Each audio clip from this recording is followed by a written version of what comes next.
Welcome to ACT Fitness Radio, the podcast teaching you to aspire, conquer, and transform your body and mind.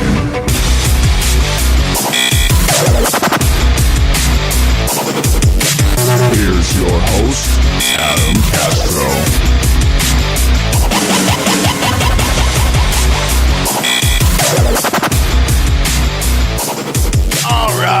What's up, everybody? My name is Adam Castro, and I'm here with Jaylene. Hey!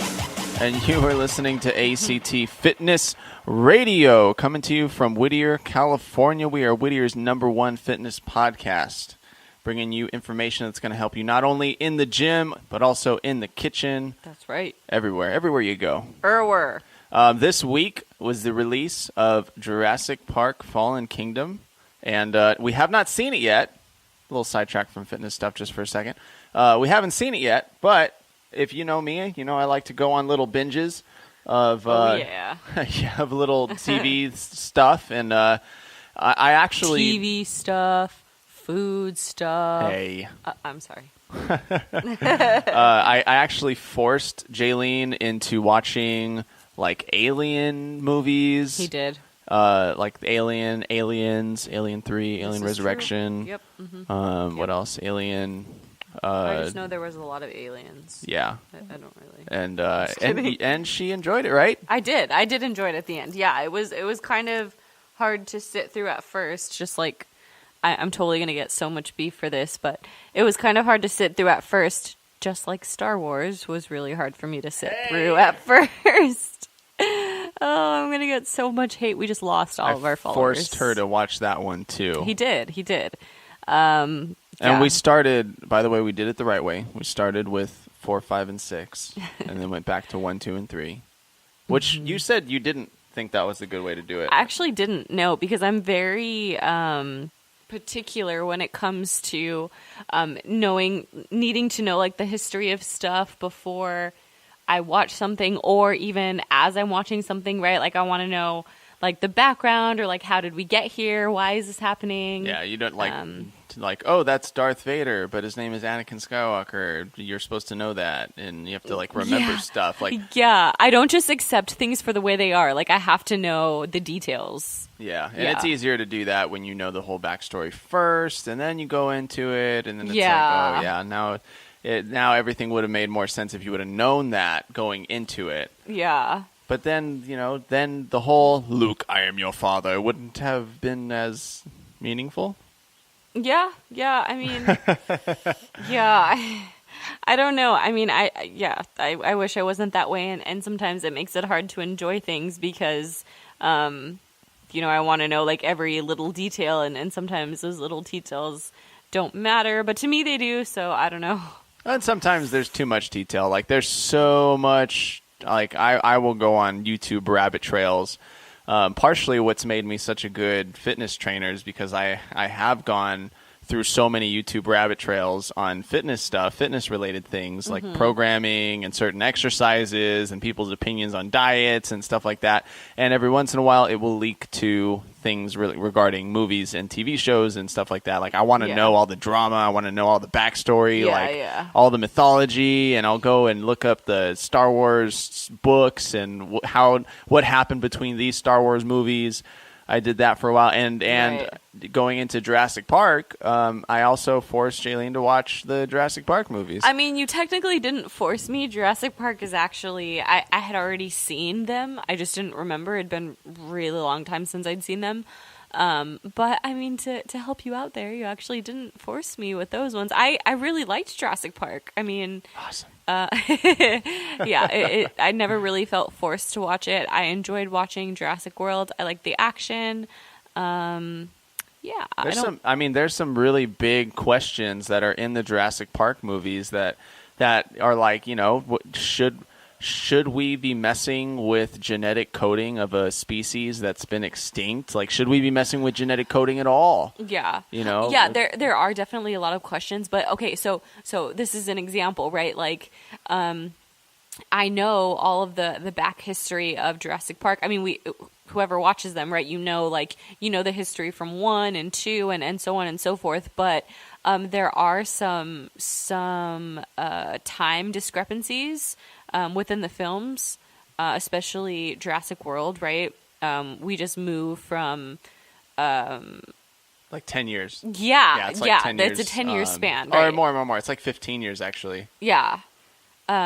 So like with things like that, I can accept the fact that it's been 10 years, and like if technology's improved in the next movie, I will accept something like that, because I'm like, okay, well, clearly, like, this is reality, right? Like, realistically, this is where the entertainment industry is right now. Realistically, like, this is the tools that we have to utilize right now. So I'm not as like, it's so weird, because some people are like, there's so many questions, like how did we develop all this technology? Like, how did things change so drastically? And I'm more accepting of those things, but I'm not accepting of like not knowing like what happened to a character, or like a relationship between a character. Yeah, like that it makes sense. Sucked to see in Jurassic Park 3 that these two people who are supposed to be together from the first movie just aren't together. Yeah. Sucked. And So- you know what? That completely changes the dynamic for the next movies. Like, obviously it changes the dynamic, but you literally just killed two characters. Yeah, Now- or what could now have how are been. you gonna you save know? it? What? Yeah, or what Yeah. could have been. Like, you know, for any movie that you guys know that you have in your mind where it's just like, oh, these people are meant to be together, like they're supposed to, and then when they don't get to, like, you know, Ross and Rachel, and, you know, and when it doesn't end up happening, you're like, ah. I feel like you just set yourself up for a lot of cleanup. Like, now that you killed these two characters from being together, how are you going to clean it up? Yeah. Like, what are you going to do to make the audience forgive that? Yeah. Because some of those things are not forgivable, right? And now you have to scramble as a director and a producer to figure out, and a writer even, to figure out how you're going to make it better. Yeah. Well, anyways, so much drama, and just we wanted that couple to be together. But anyways, we started watching the new one, the new Jurassic World, or the Jurassic World, and we're gonna go see Jurassic Park: Fallen Kingdom. Super Yeah. excited. And speaking of genetic coding, last episode, as we start to transition into actual fitness stuff here, last episode we were talking about making sure that you accept your genetics, like how do genetics affect your training, and we did talk about how you may be meant to train for one certain thing, and you're kind of fighting against that, or maybe your body's just been telling you that you're always going to be big, always going to be small, and that Yeah. and sometimes you just have to accept that, and that's okay. Like, you want to be the healthiest version of yourself, and that is absolutely okay. And you know who you are. You know, if you've always been kind of thick and bulky, even when you get to your leanest, you're probably still going to be pretty thick and bulky. And if you've always been kind of a stick and slender, even when you get a lot of muscle mass on you, you're probably still going to end up being slender and having a very slender shape to you. Yeah. So as we continue off of that, we did mention that there are some things that you can do to target certain muscle groups, but there's also things that you can do with nutrition and in the diet that you choose to have, and things that you can manipulate there. So we want to make sure that we spend some time talking a little bit about nutrition.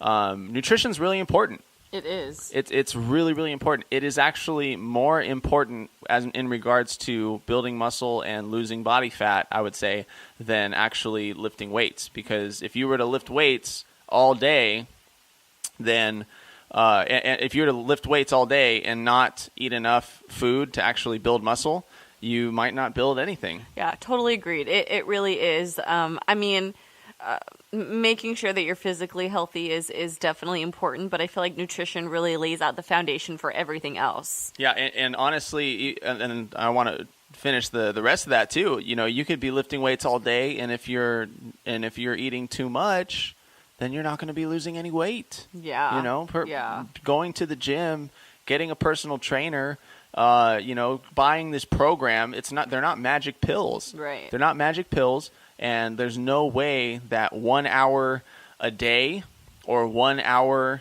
3 times a week or 2 times a week or whatever is going to make up for a lack of self-control and a lack of discipline in you trying to achieve a calorie deficit or a calorie surplus or just an even balance in your macronutrient breakdown, what you're eating, the fats, carbs, the proteins.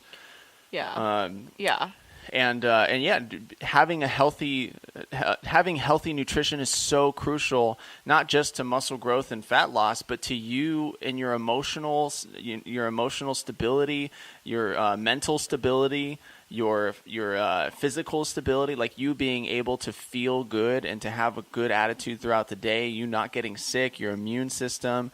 There are so many things that are related to nutrition that it becomes one of the most important aspects of your life, and it's really sad to see how some people will turn to medicine and pills and supplements rather than actual food. Yeah, I mean, because some of it is just not convenient. Like, right, some people would say, like, it's not convenient for me to cook, it's not convenient for me to meal prep, it's not convenient for me to do all of these things. It's easier for me to just take the pill, but eventually your body fights back with everything. Yeah. Eventually your body, if you're not going to listen to your body, then your body is going to say, okay, you're going to listen to me.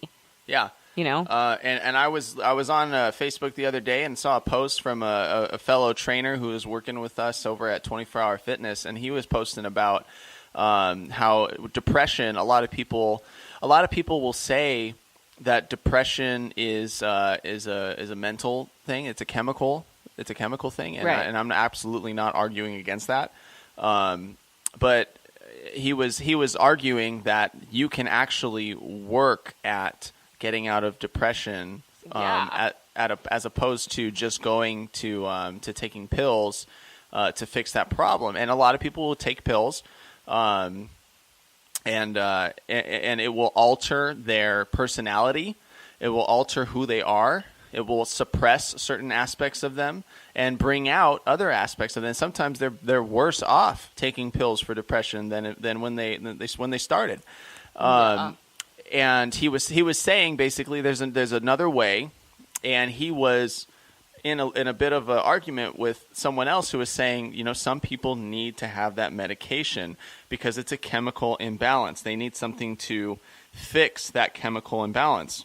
And I was just upset and honestly a little upset just that no one was mentioning nutrition. No one at all was mentioning nutrition. I mean, why would they? Like, why would they? It's not something I think that people naturally gravitate towards. Like, people don't, not the majority of people, but some people just don't value food as something that can, it just seems like, how can something so small affect us so much, right? It absolutely does. I will not stress enough the importance of your nutrition, no matter what, whether you're trying to build muscle, lose body fat, build strength, trying to perform better, trying to be more mobile, trying to connect with your own body. Just living. Yeah, just living, period. Nutrition is one of the most important things that you can have on point, and to have a good relationship with food is just so important and so valuable in our life. And knowing what foods affect you. I mean, we've said it in other episodes. It's just so important for you to start that journey, to start discovering what relationship you have to what foods. So, and in line with what we talked about with this whole depression thing, instead of taking a pill that will absolutely alter, sometimes good qualities that you have.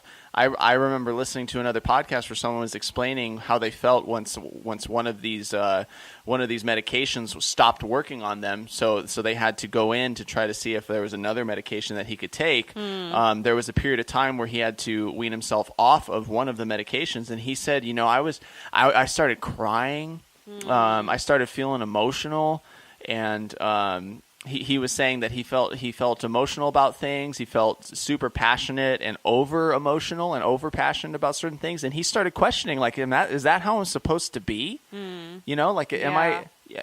Why is it a bad thing that I'm so overly passionate and emotional about certain things? And doesn't that mean that I'd be really good at being empathetic towards certain people and being really good at, like, just talking about, the possibilities of being two completely different persons just because of medication. Yeah. It's really sad, but so many people are going through that because they think they need to. So, some doctors will say, I'm giving you the lowest dosage, you can't be you're not going to be too much affected by this. It's the lowest possible dose. It's really, really small. And so people will go on saying, it's so small. The amount is so little, like it's hardly affecting me at all. And you end up being pretty damn affected by it. And it's amazing how quickly your body adapts to something and adjusts to something, and even your brain. So if something as powerful as medicine can affect you so much, what do you think food can do, right? Yeah, and I don't think people really understand the fact that food is almost, either just as powerful, if not more powerful than the power of medication. Oh, I would argue more powerful, definitely. And they just won't know where to look. They won't think to look it up. They won't think to, and we want to be sure to mention too that, we're not nutritionists at all. But every person has the responsibility to do research for themselves as to what is going to be the most beneficial thing for their bodies. And if they know that there's another option other than taking a pill, or they know that there's another option other than surgery, or these crazy lifestyle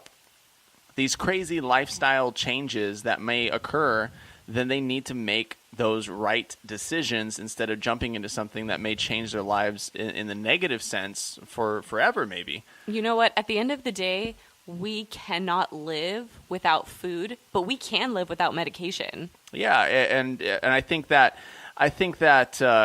we've talked about it in the past. There are people who have benefited greatly from medication. There are people who are alive. Cancer specifically. People who are undergoing cancer treatment, they do have to have that medication.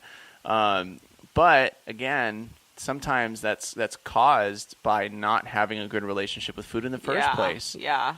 Nobody is going to blame that person for them putting themselves in that situation. Totally. We don't know whether they would have done something if anything would have turned out any different. Yeah. Okay. Yeah. So we're not trying to guilt anybody. We're not trying to place that. But like I said, we are responsible for doing research for our own bodies and knowing what are good decisions and what are good things to put into our body and what are bad things to put into our body. And in so many people's defenses, you can't know what you don't know, right? So we can't expect you to know something if you've never heard it, if nobody's ever told you. If you just don't know, then you don't know. Yeah, and I think too, it's so difficult to think about people not realizing that food is important.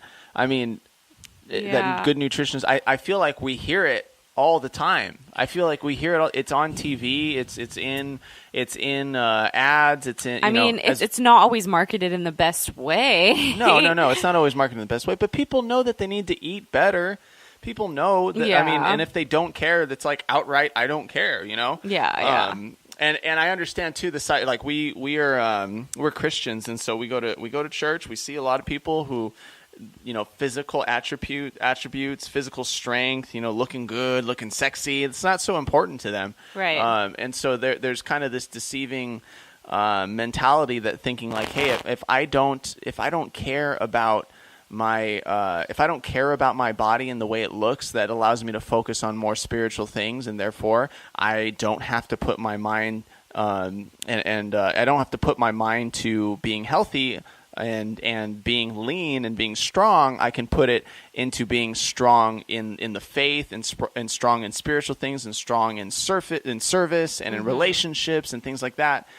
Which none of those are bad things at all. Yeah. And I don't, if you're a Christian or not, I don't think anyone would argue that being a strong friend or being a strong husband or wife or father or mother, I don't think anyone would argue that those are bad things. But there's a quote that I remember. I think Chris Sexton from the Life Optimization Academy had posted this quote, and I saw it, and it said that your health is going to become your number one priority sooner or later. Something like that. That's true. That's true. Sooner or later, your health will be your number one priority. Yeah, that's really true. And so better now than later. And what some people don't understand, especially, and this isn't even something that's specific to people going to church and wanting to focus on their spiritual life. This is specific to people in their work life. Someone who's sitting at a desk who doesn't think that working out is going to help them at all, or having good nutrition is going to help them at all. Like, you have to understand that you are a vessel. Yeah. You are a vessel. Yeah. Okay? You are a what's the word I'm looking for? You are a product of everything that you have learned and done to your body, done for your body, put into your body, done to your body. And if that is all done correctly, you are only going to be better at the things that you're doing, whether that's working, whether that's serving people, whether that's lifting more weight, having better performance. If you focus on feeding your body good things, and you are healthy and you are lean and you are able to move your body and have good mobility and not in pain, not in chronic pain, inflammation, bad digestive system, all those things, that you will be a better vessel for whatever you're trying to do. Preach.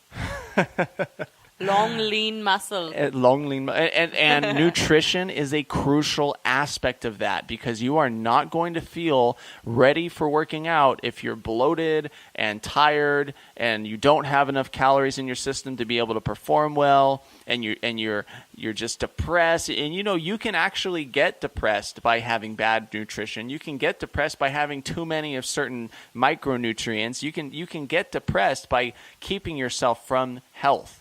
And so I think that instead of going towards a pill, you should be focused on what are you putting into your body and what are you doing with your body. Amen. Hallelujah. So let's go ahead and talk just briefly about some things that you can do to start off with building good, healthy habits with nutrition. We posted about it earlier this week.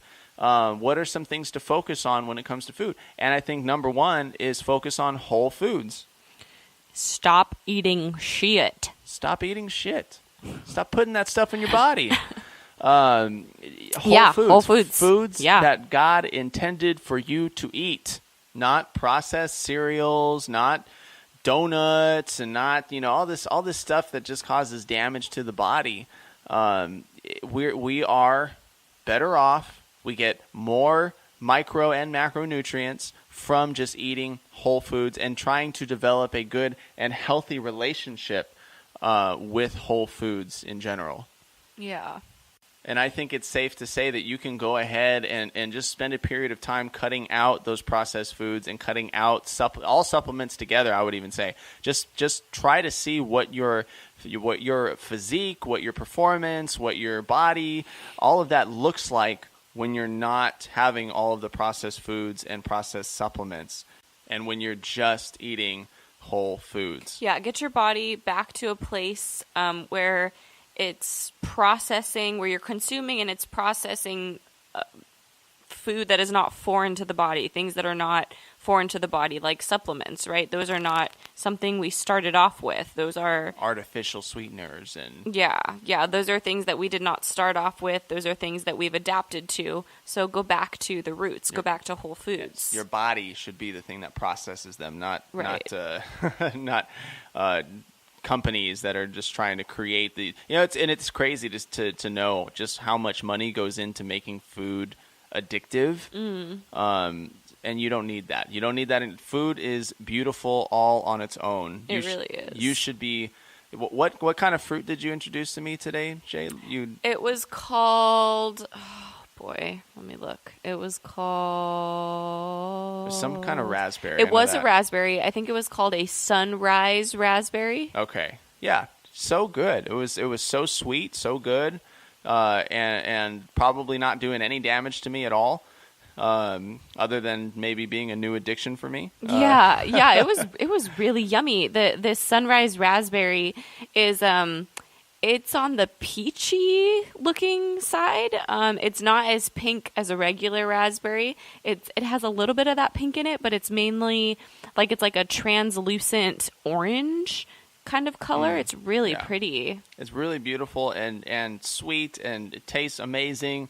And that should be a treat for you. Like if you literally cannot have fruit because you're too used to like Skittles and the, you know, raspberry flavor of your favorite supplement and stuff like that. And honestly, I was there. I've been there in the past where I was having so many flavored supplements and just kind of parading my mouth and my taste buds with artificial sweetness that was not real. It was not real. Yeah. It's masking itself as artificial raspberry and artificial sweet, artificial fruit. It's not real. Yeah. That's not really the fruit. So why don't you desensitize yourself to the fake stuff, the processed stuff, and actually give yourself real food, real whole food. And I think you'll find that you're going to be much, much healthier from that. I think number 2 is just to manage your cravings and manage your calories. Yes. Manage them.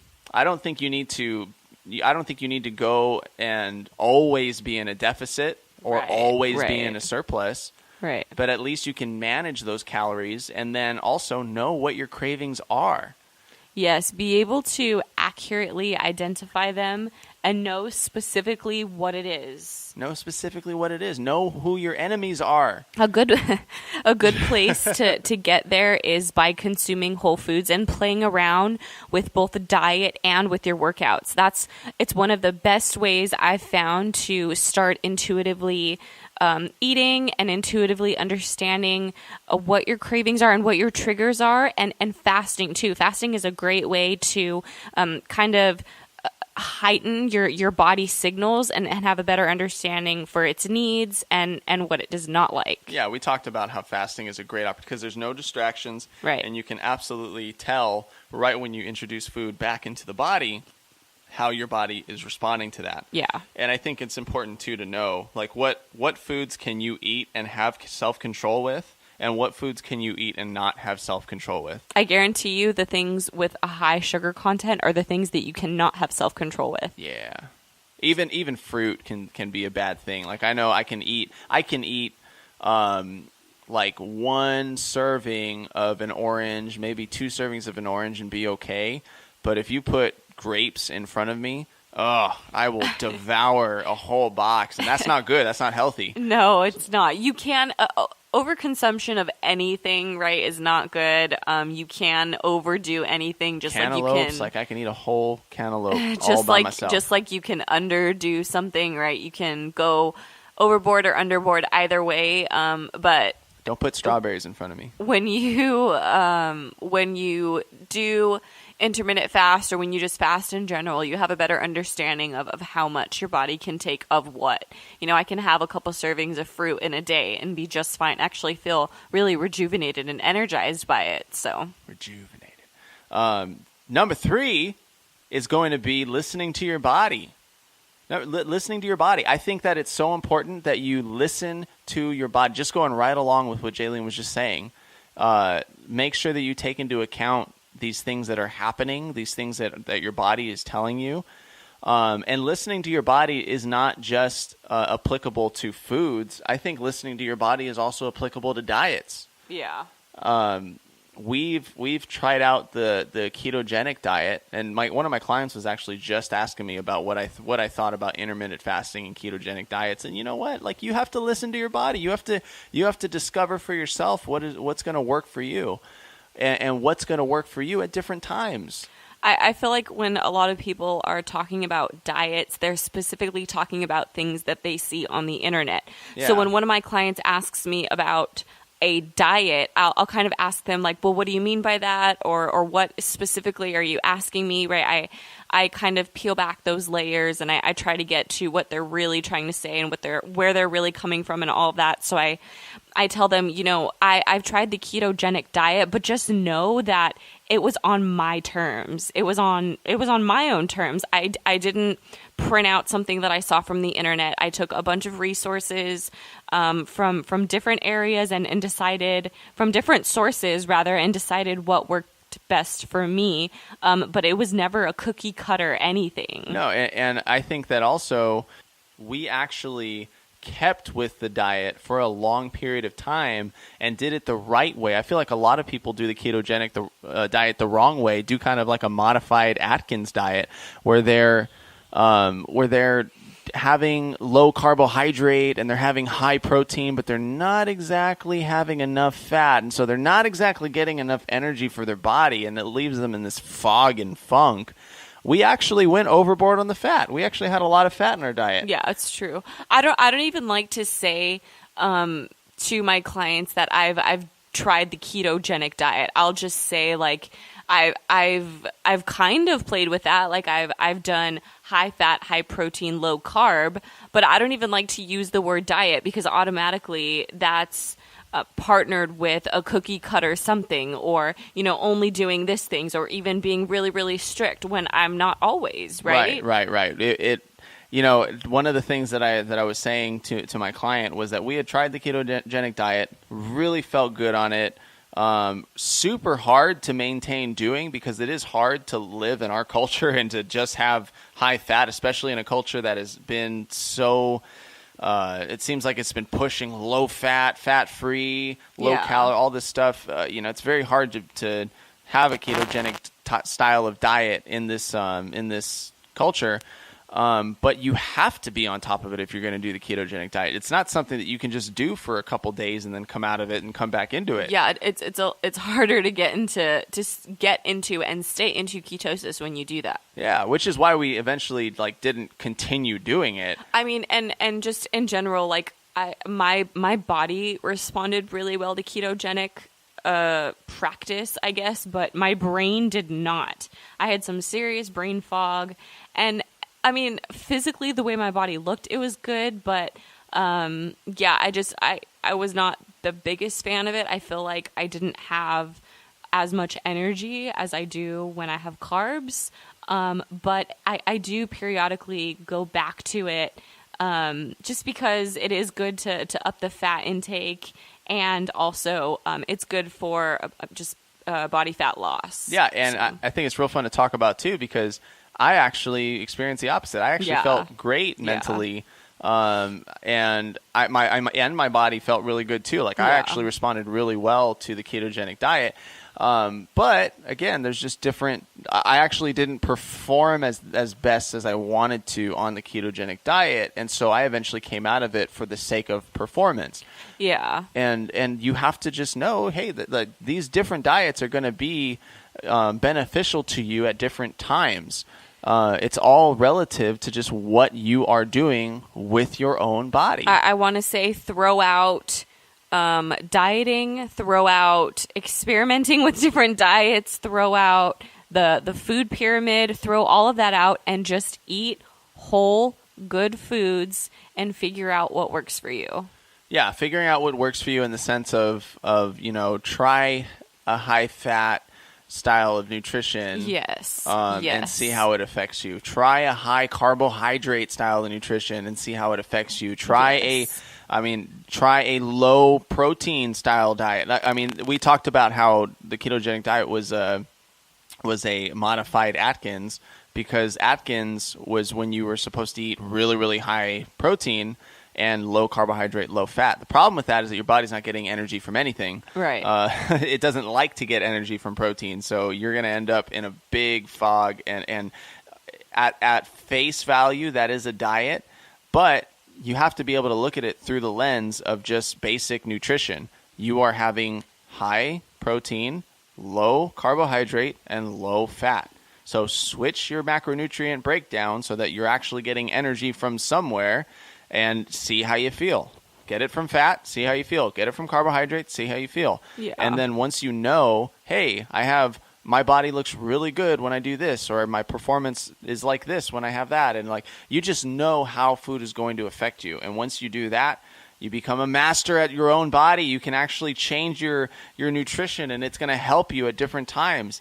I was saying, when I'm on a run, and I know I'm not trying to get a crazy time or anything. I just won't eat because I don't need those calories to push my body to do something, because it doesn't need to be pushed at that time. But if I'm going to get under heavy weight and I'm going to want to be safe and perform at my best, then yes, I'm going to put some calories in my body. I'm going to make sure I perform well during that time. And I think that the baby step to be able to get to that place, and this is going to be the hardest part for a lot of people. I know that it has been for my clients, is to just getting to the place of of asking yourself how you feel. I know when I am working with a lot of my clients, I'll say, how did you feel after you ate that? Or how did you feel after this workout? Or how does this make you feel? Or how does that make you feel? They're just so, it's just such a foreign idea to so many people. They're like, well, I never thought about that. Don't be like a junior hire that's coming home from school and their mom asks them like, hey, how you doing? And they're like, good. Like, no, actually try. Like, actually try to take into consideration all the things happening in your body and actually try to focus on what is different about today that it's different about yesterday. What's different from today or this week because of the foods that I ate or because of the things that I did to my body? What is different? How do I actually feel? Yeah. Because otherwise it does become mundane. It does become this relationship that has no depth. Right, right. And that's exactly, I mean, if we talk about the middle schooler with his parents, I mean, that is the time where the relationship kind of breaks off, unfortunately, or at least goes through a phase where there's no communication. If you don't have any communication, there's no relationship. Mm-hmm. So if you're not having the conversation with yourself on how food affects you, you will not have a good relationship with food. Yeah, we just got to build that relationship if it's not already there and go from there. Go from there. Learn those different things about your body, and I think the last thing that we should really kind of take into consideration when it comes to nutrition is know where the deficiencies are, know where the holes are, so that if you do have to take supplements, at least you know that those supplements are actually benefiting your body. Yeah. Like there are people who have a deficiency in magnesium, and it's very difficult to get magnesium in your diet. There's people who have a deficiency in vitamin D because they don't go out into the sun that much and because they have a desk job where they're stuck indoors all day. Right, right. I mean, creatine is one of the best supplements that you can take for strength gain, but if you're eating plenty of meat, then you really don't need it. It's just, don't look to supplementation to be these magic pills that are going to help you perform well. Only go to supplementation only if it's actually going to help you fill holes that are there in your diet. And if you know you have those holes, just go ahead and try to fill it through nutrition. Yeah. Use a supplement in the way that it's supposed to be used as a supplement. Yeah. Well, I mean, we heard from Dr. Woods in one of our earlier episodes, like just go in the nude out in your backyard in the sun and get some vitamin D. Expose that butt. Get some vitamin D on those butt cheeks. Mm-hmm.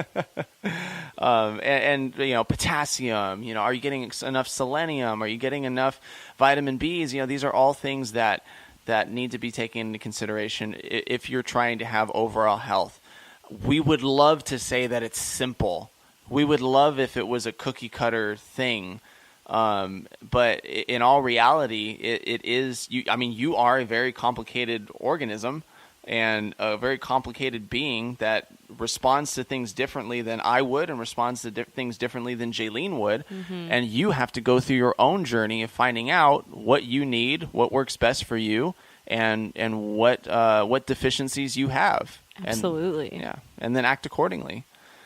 So, we do hope this was helpful.